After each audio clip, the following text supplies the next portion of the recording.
We want to turn next to Welcome Ira to the Jersey, Bloomberg Markets Chief Podcast. US I'm Paul Sweeney, strategist alongside my for co-host, Bloomberg Matt Miller. Intelligence. He's joining Every us business day, on we bring you interviews Zoom from the CEOs, Princeton market Bureau. pros, It's and always Bloomberg great experts, chatting with you, along with Ira. essential market-moving news.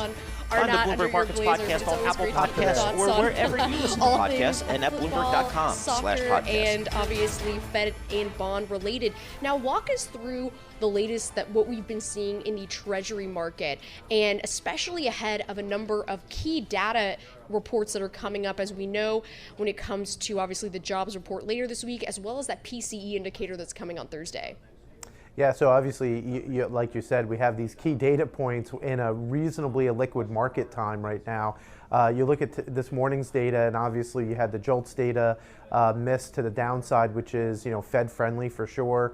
You had consumer confidence lower, and now you have two-year yields rallying by 13 basis points. That's that's not showing that the market is liking this data, and certainly pricing out at least a little bit of the hikes that we had.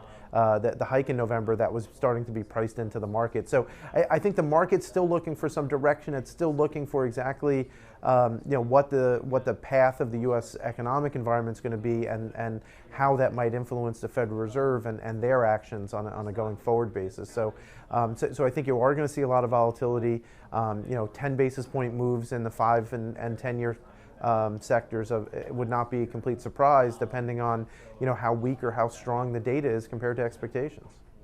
Now we have jobs numbers coming out at the end of the week. Is that the ultimate decisive bit of data? Or is it CPI? What's your top data point that you're considering as we look ahead to kind of mid-September, the next Fed meeting? Yeah, so next month's CPI report, I think, is going to be really the key to whether or not the market's going to price for a November hike. I mean, September, I think, at this point is off the table. You keep seeing very mixed data, and that's not going to entice the Federal Reserve to need to increase interest rates again. But I think as we get toward the September meeting, where you get a new summary of economic projections, you get a new dot plot, what will the Fed members think they're going to hike rates to or cut rates to in 2024 based on changes in their economic outlook, that's where the data from now until the next meeting, I think, will be more impactful. So the two data points from later this week is the month-over-month PCE numbers, particularly those core PCE numbers that Jay Powell has mentioned on several occasions as being important to their outlook. So if we do get as expected 0.2% on the core PCE deflator, I think that's actually a good thing, because that's implying that inflation on a trend basis is coming down. And then it's not so much the headline payrolls number, unless it really gets crazy one way or the other, but the wage data, I think, is the most important piece of Friday's payroll report that I'll be focused on. So it's aggregate labor income. So we continue to see 0.4 month-over-month increases in wages. That's, I think, going to be key, because wages are one of the things that's keeping spending as high as it is. Number one, and number two, it's also companies are trying to at least pass some of the higher labor costs along to consumers in the services sector, and because of that, there is a little bit of a wage push inflation, regardless of whether or not members of the Fed will admit it or not. Ira, what about something else that's going on in the background when we're talking about the balance sheet and the runoff there? Because we talk so much about when it comes to interest rates, but what about that aspect of it, and when investors are concerned about lack of liquidity in the marketplace? Yeah, so I don't think that the lack of liquidity right now is really an issue. There's still a lot of reserves above what the banking sector needs for liquidity purposes and to meet capital requirements.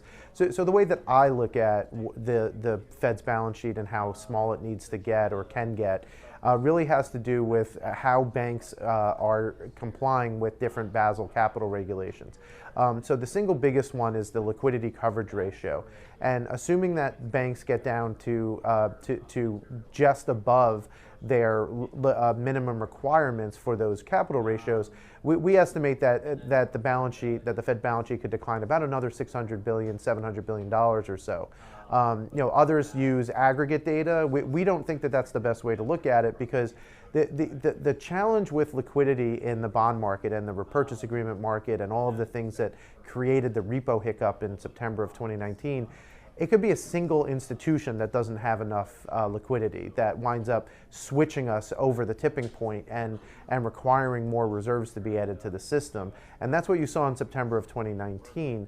Once that gets tripped, I think that's a signal that the Federal Reserve is probably going to think about reducing its balance sheet or reducing quantitative tightening or even ending it and allowing the market to kind of catch up to the new liquidity environment that we have.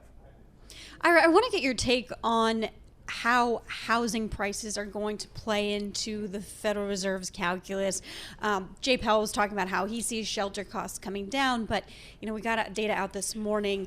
The FHFA house price index rising again, 0.3%. Admittedly, this was a little bit less than anticipated, but prices across all 20 major market areas surveyed by S&P Dow Jones indices says prices are going up. Does this play into the calculus, or is this such a structural problem that the Fed just kind of puts it aside?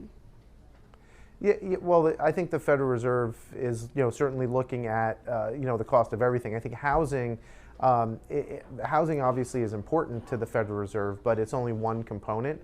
It's really the cost of housing. So things like rents and owner's equivalent rent that make up the measures that we look at for how much housing's going up. And interestingly, if you think about, even if house prices had stayed constant and you wound up with mortgage rates going up toward 7%, which Erica Edelberg, who's our mortgage strategist here at Bloomberg Intelligence, looks at every day, you'd still have higher rents, right? So it would still cost more to rent a house because the new mortgages that you receive are going to be higher. But that takes a long time to filter into the overall economy. I think the bigger issue with what's going on now in the housing market is this lack of supply, right? People with very low mortgage rates, people with mortgage rates well below 4%, they're not going to be refinancing and looking for a new home unless they have to relocate for their jobs. So because of that, you just don't have a lot of supply on the market, and that's one of the things that's driving home prices a bit higher. Although that has stabilized quite a lot when you look at the month-on-month. All right, Ira, it's great always getting your perspective on all things. Ira Jersey, Chief U.S. Interest Rate Strategist for Bloomberg Intelligence. You're listening to The Team. Catch our live program, Bloomberg Markets, weekdays at 10 a.m. Eastern on Bloomberg.com, the iHeartRadio app, and the Bloomberg Business app, or listen on demand wherever you get your podcasts. I know this is something you've been watching very closely, Simone, when it comes to what's been happening with these pharmaceutical giants and the ruling when it does come to President Biden's push to bargain with these drug makers to lower the cost of Medicare. So I want to get straight to Duane Wright, Senior Government Analyst with Bloomberg Intelligence, joining us to talk the drug pricing negotiations. Duane, thanks so much for joining us. We knew some of this was coming. Walk us through what the latest news is when it comes to this.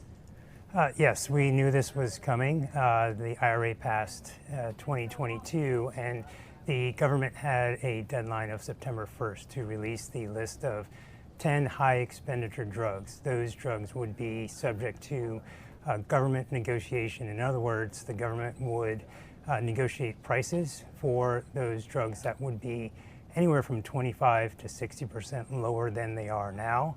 And those prices would become effective beginning January 1, 2026. We're starting with a list of 10. That number of drugs will go up from 10 to 15 in 2027 and 2028, and there will be 20 drugs per year thereafter. Duane, why these specific drugs, do you think? The law requires that Medicare focuses on these drugs. So we're not focused on price alone. We're focused on those drugs that have high expenditures. So you may see some drugs on this list that are low-cost drugs, but they're used by quite a number of people. So Eliquis, for example, the data CMS provided this morning shows that 3 million people used Eliquis, but you have another drug, Stelara, from Johnson & Johnson, 22,000 people use the drug, but it's very expensive. So Democrats, when they came up with this bill, really wanted to focus on those drugs that are really high-cost, high-expenditure drugs, not just those that are high-price drugs. When you're looking across the spectrum, especially in Washington, was this more of a broad-based issue when you're talking about Republicans and Democrats, or was it more geared toward the Democratic side? This has been a Democratic goal since the Clinton administration. So for the last 20 years, Democrats, or longer, Democrats have been trying to find a way to inject the government or provide a government role in price setting for these drugs. Now, they've failed. And in fact, when the Part D law passed in 2003, there was an explicit prohibition against the government dictating or setting prices. And that's largely because when that law passed, it was passed by a Republican Congress and signed by a Republican president. Now, granted, Democrats voted for that bill, but it did set up the framework, but it also included more of a free market approach to price setting. Over the past couple of years, Democrats tried to advance similar legislation but failed because they didn't have enough control. Now that they had the full control of Congress and the White House, they were able to pass some version of what they wanted to do in terms of injecting a government role for price setting. Well, the argument from pharmaceutical companies against, call it negotiations, call it price setting, has always been, they spend a lot of money developing these drugs. They feel that they deserve the monopoly that they get in terms of selling these drugs to consumers.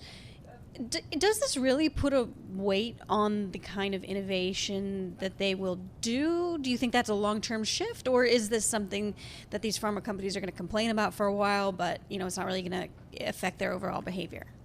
I think there's some weight to their argument. It's definitely going to change the way they pursue drugs moving forward. They're going to think about what kind of indications they come forward with first. They're going to look at some of those areas where commercialization prospects are better. They'll maybe slow down those indications where the commercialization aspects are probably lower. Keep in mind, though, that these drugs that the administration released today, the list released today, these are a list of 10 drugs that have been on the market for at least 7 years. They don't have generic competition or biosimilar competition. And so we're really talking about those high-cost drugs where there isn't an alternative. And so there will still be an opportunity for these manufacturers to perhaps raise the prices when they go to the market for that first year. In fact, the Congressional Budget Office, which scores legislation, in other words, how much is it going to cost, how much is it going to save, anticipates that pharmaceutical companies will pursue higher launch prices to make up for the fact that in some of those outer years, the later years, they won't be able to charge the prices that they would otherwise charge. What other potential legislation could be on the horizon? In the drug pricing space, Yes. I think we're looking less at legislation targeting drug manufacturers, potentially targeting pharmacy benefit managers, and they were left out of the Inflation Reduction Act for a handful of policy and technical reasons when Democrats passed the bill. We could see as part of that how PBMs are profiting from rebate dollars, rebates they get from manufacturers that are supposed to go to health plans or even the employees or the individuals. We could see some additional regulatory efforts by this administration as it relates to drug pricing. The Biden administration released a white paper earlier this year focused on some other avenues which it can use to lower the price of some drugs. They're targeting those drugs approved through an accelerated approval pathway, which is a pathway that allows manufacturers to get drugs on the market faster. Now they have a level of safety and efficacy data, but in many cases, these accelerated approval drugs still go through some additional confirmatory trials to prove that they actually work. So we could see some more regulatory efforts there. Right. Yeah. Duane, thanks so much for joining us. That's Duane Wright, Senior Government Analyst at Bloomberg Intelligence. You're listening to The Tape. Catch our live program, Bloomberg Markets, weekdays at 10 a.m. Eastern on Bloomberg Radio, the TuneIn app, Bloomberg.com, and the Bloomberg Business app. You can also listen live on Amazon Alexa from our flagship New York station. Just say, Alexa, play Bloomberg 1130. We want to get straight to our next guest, Elliott Stein, Senior Litigation Analyst with Bloomberg Intelligence. As Simone, we were talking about the U.S. court paving the way for the first Bitcoin ETF and this Grayscale ruling. If you're looking at the reaction in ETFs here, or actually if you're just looking specifically in Bitcoin, it's up almost 6%. So now it's trading above the 27,000 level. I want to bring in Elliott Stein. So Elliott, walk us through the latest news that we got from this. What do we know so far? Yeah, so this morning we got a decision from the D.C. Circuit Court of Appeals, which is the court that was hearing Grayscale's challenge to the SEC's rejection of Grayscale's application for a spot Bitcoin ETF. The SEC rejected it last year. They rejected that application. Grayscale sued. The case was argued in March. People on Twitter in particular and investors, crypto investors interested in Bitcoin and GBTC, the Grayscale Bitcoin price, have been waiting for this decision anxiously for some time, and we finally got it today. And the court vacated the SEC's rejection, saying that the SEC's decision to reject the application was arbitrary and capricious and wasn't well reasoned, and sort of left it there. So next steps are a little unclear, and I haven't even read the decision yet. But that's where we are right now. Elliott, more broadly speaking, what's the thinking on the part of the judges? They had grilled, I believe, the SEC about its decision back in the hearing on the case on March. What's their thinking? What's their rationale, do you think? Yeah, Oh, sorry, didn't mean to cut you off. The rationale is that the SEC previously approved two Bitcoin futures ETFs. And so, Grayscale's argument was that the SEC was treating similar products differently and arbitrarily because the risk of manipulation and fraud is essentially the same in both the futures Bitcoin market and the spot Bitcoin market. And so if the SEC was concerned about fraud in the spot Bitcoin market, that didn't really make much sense because it had already approved these futures Bitcoin ETFs. And so as a result, to treat similar products similarly, they had to also, after having already approved the futures Bitcoin ETFs, they had to then approve the spot Bitcoin ETF. And when we're looking at Bitcoin, we did mention up 5%. What do you think the reaction to investors to this? Because this is something that has been really highly anticipated for months now. Yeah, I mean that reaction seems to make sense, right? I mean this does seem like it's another step on the path to getting spot Bitcoin ETFs approved, which will just make it easier for investors, both retail and institutional, I think, to get exposure to Bitcoin. And another interesting number to look at is the discount for GBTC. The discount meaning that the shares in GBTC were trading at the time the case was argued roughly 40% lower than the value of the underlying Bitcoin that the trust held. Right now, I'm looking at that number and it's about 10.6%. So that discount has dropped dramatically. Yeah, it dropped dramatically just in the past couple, since the last close, it looks like. I want to bring in here, we have Matt Sigel, the head of digital assets research at VanEck. Matt, give me your thoughts as well. We've just been discussing this with Elliott Stein from Bloomberg Intelligence. What's the broader impact that we expect to see from this decision moving forward? Does this just become the first ETF of many? I think the broader impact is that the government has brought a range of lawsuits against this industry and using their enforcement stick to try to chill activity stateside. And now we've seen the second major court case that the SEC has lost in as many months, Ripple, and now this Grayscale.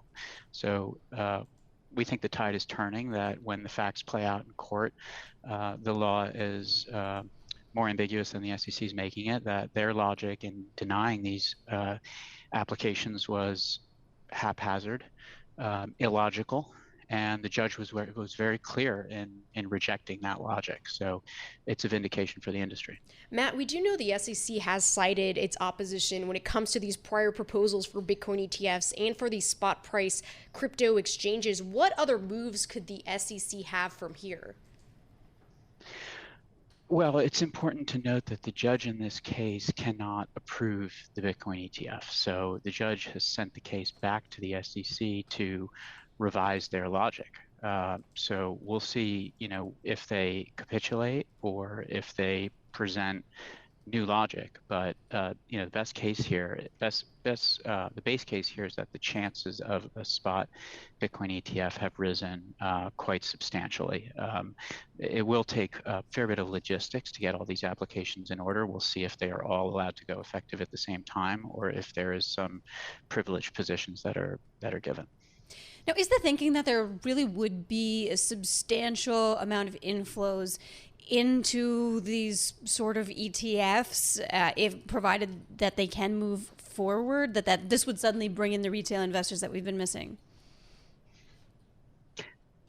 I don't think just retail. I think institutional. Like the ETF structure is time-proven way to get exposure in a cost-effective and liquid manner to all types of commodities and securities. So, this could be the biggest ETF launch ever. And we think both institutions and retail investors will like the exposure to regulated custodians that it will provide at good spreads. Lots of different entities will want to hold this product, we think. Elliott, I want to bring you back into this conversation and get your thoughts on what the timetable could potentially be if this does come back into the SEC's hands and where this could move forward. Because obviously, like you mentioned earlier, there's still a lot of uncertainty here, right? Yeah, it's a great question. And, before we even get there, the SEC, if they want, can ask the full D.C. Circuit Court of Appeals, called an en banc proceeding. They can ask for that.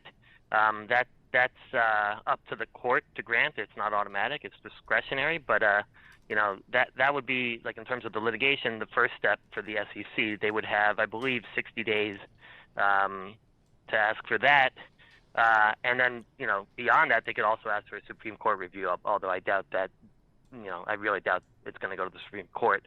But then, putting the court aside, then it's, like I said, it's a little unclear what happens next, because the court, didn't order the SEC, right, to do anything beyond vacating the previous rejection. The court can't and didn't order the SEC to approve an application.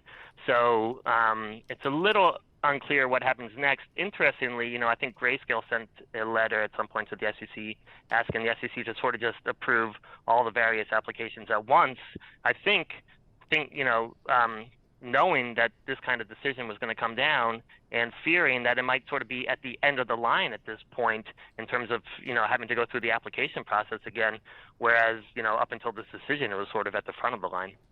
Matt, your thoughts? I mean, do you think the SEC will just sort of throw in the towel here, say, okay, Bitcoin ETF, Grayscale ETF, let's go? It's a tough call. This is political, set at the very top of the administration with the president's executive order for the agencies to use all tools to crack down on this industry. So, be curious to see what type of logic they would employ, because we haven't found any of it particularly compelling.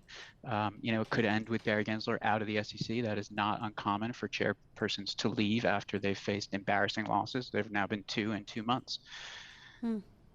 So we only have about a minute left, but I wanted to get both of y'all's final thoughts here. I'll start off with you, Elliott, as far as the next immediate thing that you're going to be watching for on this. A couple things, I guess. First of all, I think there's a bunch of other spot Bitcoin ETF applications that's sort of not, in the courts, right? That's with the SEC. So we'll see if the SEC punts on those further, or if they grant them. And if they grant them, if they grant a whole bunch en masse, or just do them one at a time. And then it'll be interesting to see any statements from the SEC as to whether they're going to ask for en banc review. And also sort of like what the next steps would be just in terms of the Grayscale application if they go back to the SEC. Right. Yeah, Matt, very quickly. Yeah, what are you watching? We have like 20 seconds left. Well, let's watch Ethereum now, right? Because it does seem the SEC is poised to approve Ethereum futures ETFs. According to this ruling, they would then have to approve spot. So I'm sure you're going to be on the lookout for those filings. All right. Matt Sigel from VanEck, along with Elliott Stein, Senior Litigation Analyst with Bloomberg Intelligence, walking us through what's going on with this U.S. court paving the way for the first Bitcoin ETF. You're listening to The Tape, Kantar Live program, Bloomberg Markets, weekdays at 10 a.m. Eastern on Bloomberg.com, the iHeartRadio app, and the Bloomberg Business app, or listen on demand wherever you get your podcasts. Well, I want to talk about a name. Well, I'll just give you a sense of what's happened to these shares in the past couple of days. Wild ride. Okay, last Tuesday up over 100%. Up over 30% on Thursday, 40% on Friday. Now we're down just about 30% today. The name VinFast Auto, an unprofitable, thinly traded and VFS stock. Is the ticker. It just made its debut as a SPAC listing on August 15th, and now is the world's third most valuable car company. I don't know if that holds up given the fall today, but it's something like that. Yeah, it's bigger than the market cap if you're combining GM and Ford. It's nuts. A little nuts. But to sort this out for us, we have Stephanie Brinley. She's Associate Director of Research and Analysis at S&P Global. She's going to tell us what is going on with this company and the wild ride that we have seen in stocks over the past, or in the stock over the past couple of days. Good morning. How are you guys today? Good, thank you. Thanks for joining us. Good. Thanks for having me. VinFast is a really interesting company to watch. They've just started to launch in the U.S. and Canada.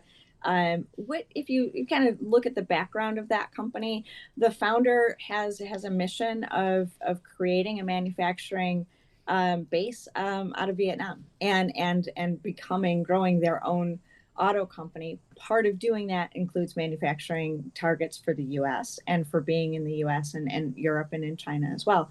It's a very long-term look for him.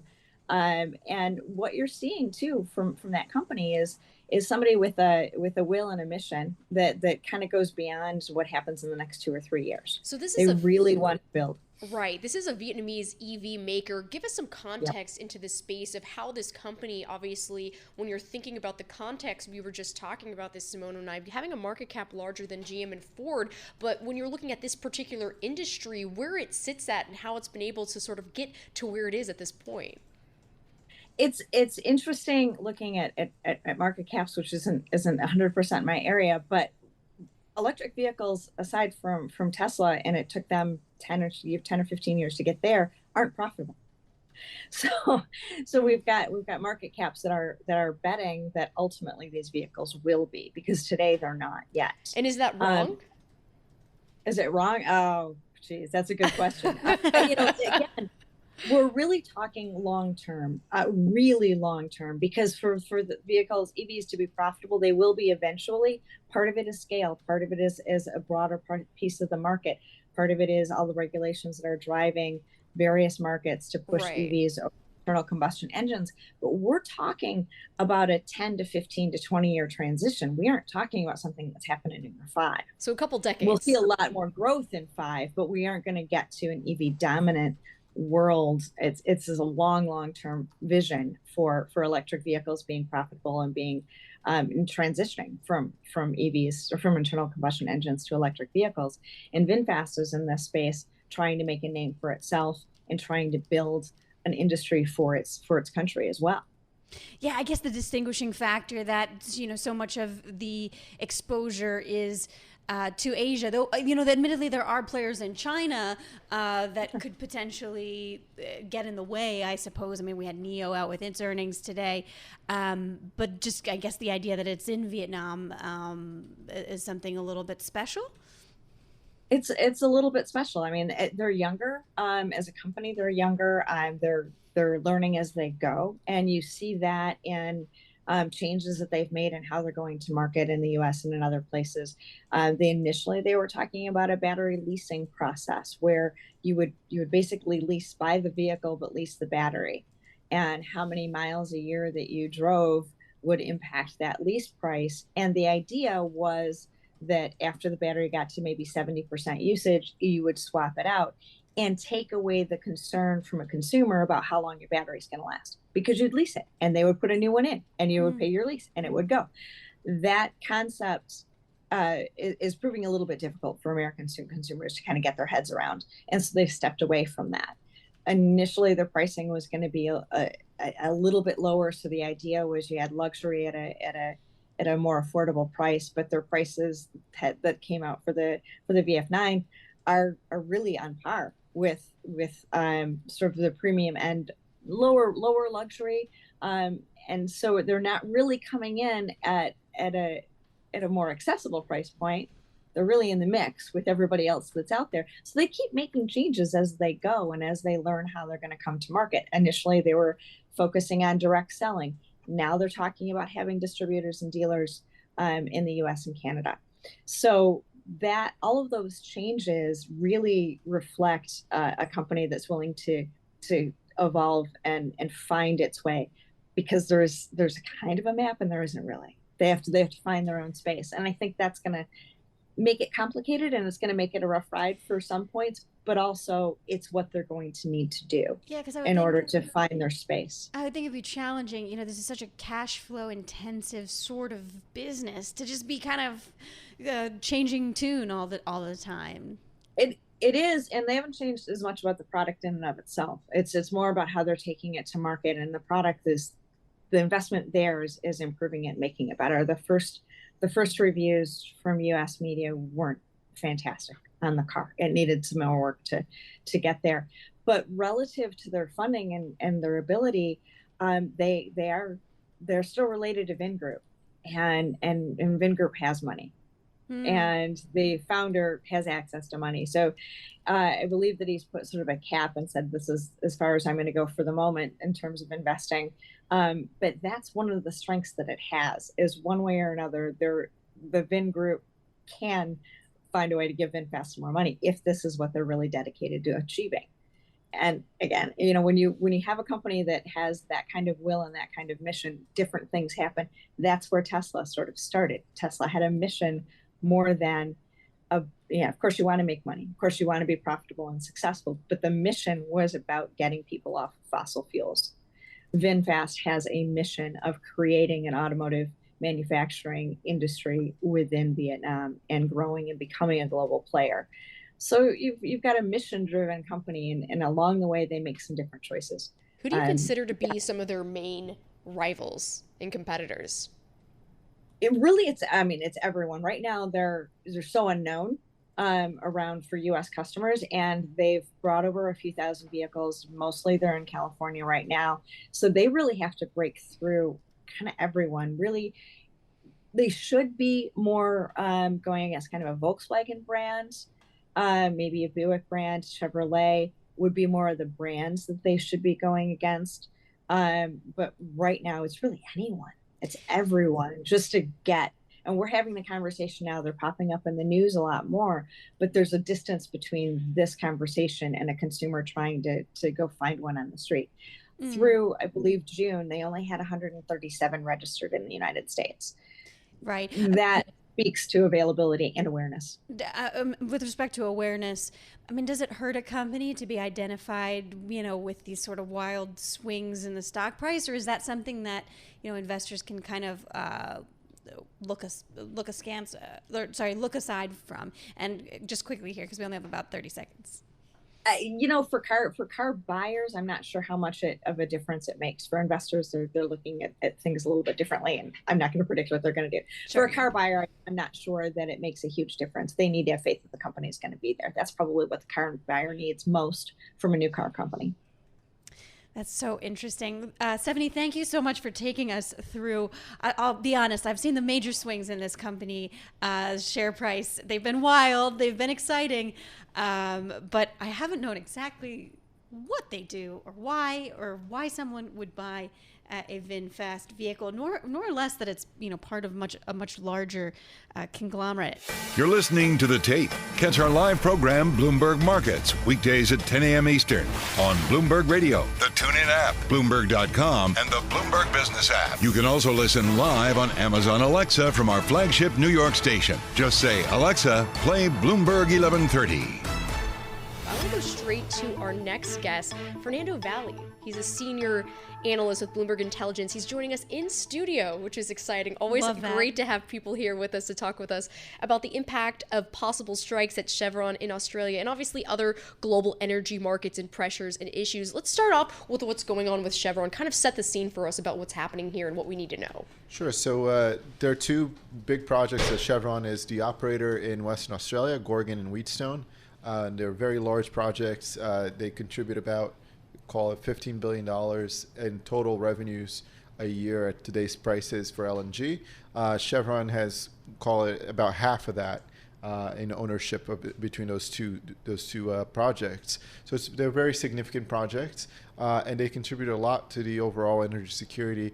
And they are exported to both Asia, and excess cargoes can be exported to Europe as well. Well, we've seen some weird moves in gas prices, back and forth, essentially reacting to this. The thing that I wonder, given that we had all these concerns about a potential energy crisis in Europe last year, but supplies like storage facilities are pretty close to full at this point, if not completely full. How do LNG issues in Australia factor in? We're still at end of summer, we're not at the key heating season.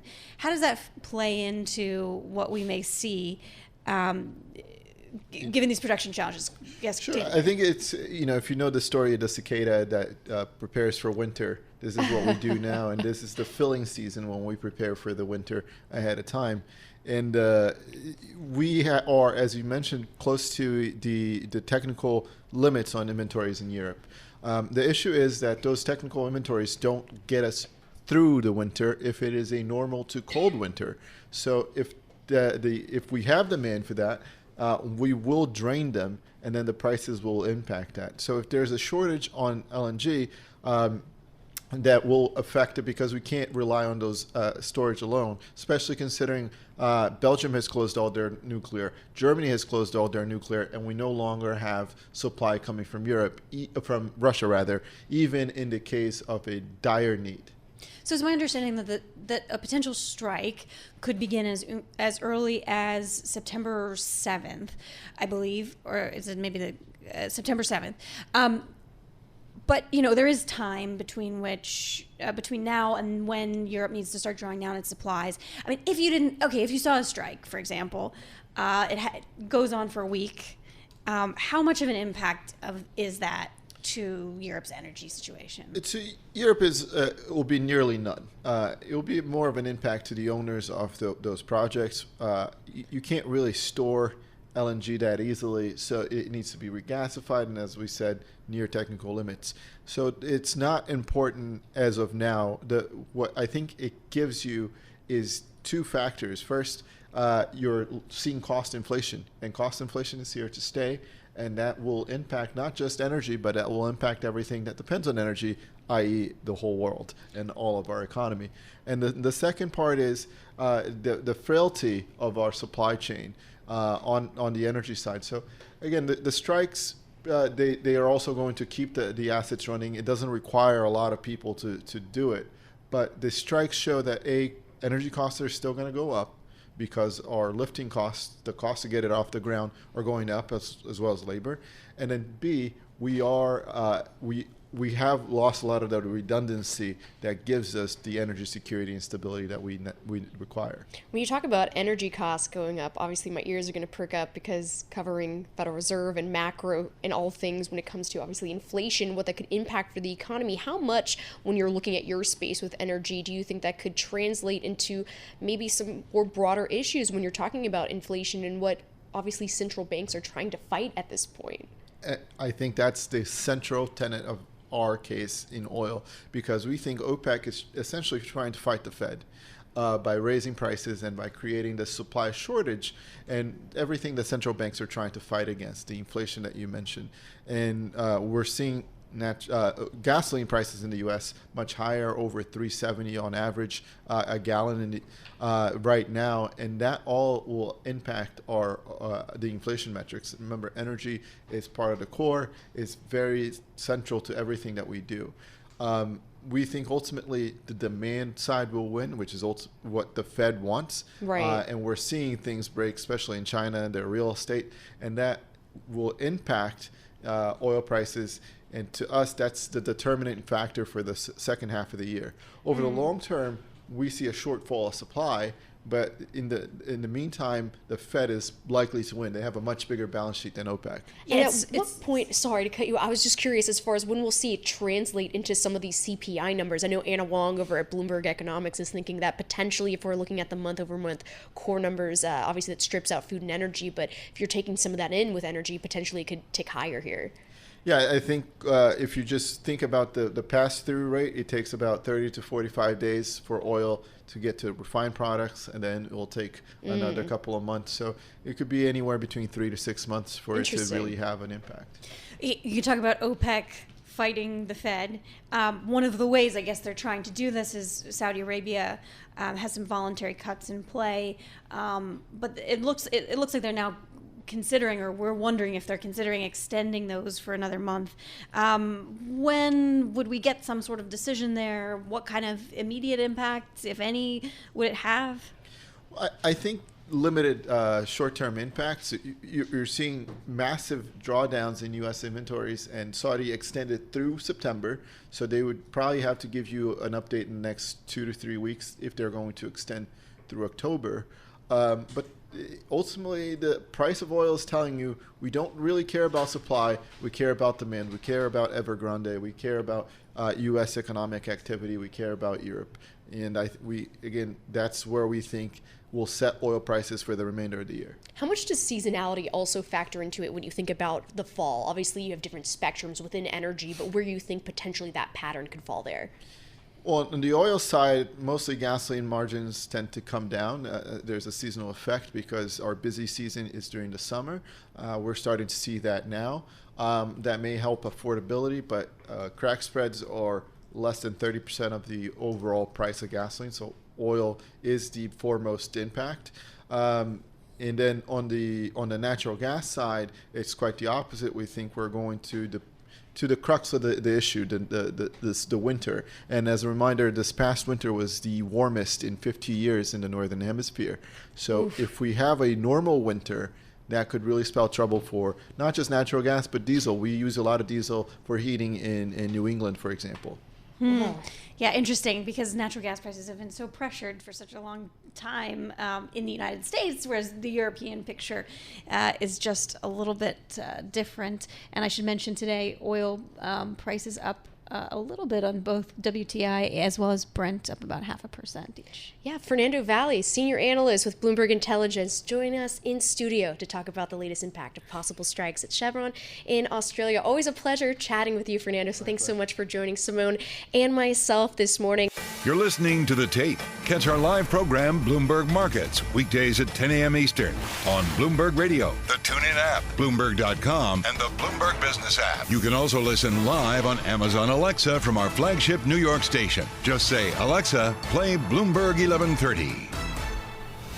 We have talked so much about the JOLTS data this morning, consumer confidence, but also, according to the latest Case-Shiller data, U.S. home prices were flat over the 12 months that did just end in June, and then also prices are up at an annualized rate of just over 5% in 2023. But the catch there, the rate shock over the past year has resulted in just 2 months of year-over-year home price decline so far, if you can imagine that, Simone. So I want to bring in our next guest, Molly Boesel, principal economist at CoreLogic, joining us on Zoom to discuss the latest findings in CoreLogic's Case-Shiller Home Price Index. Molly, thank you so much for joining us. Walk us through this latest data that you found. Yeah, so our Case-Shiller index in June saw that prices were even from a year ago. But as you alluded to, while a zero change from a year ago doesn't sound like a big deal. It's really signaling a market shift because that comes off of a few months of declines in year-over-year prices. So we're seeing prices go even, and we expect that they'll gain a little bit through the end of the year.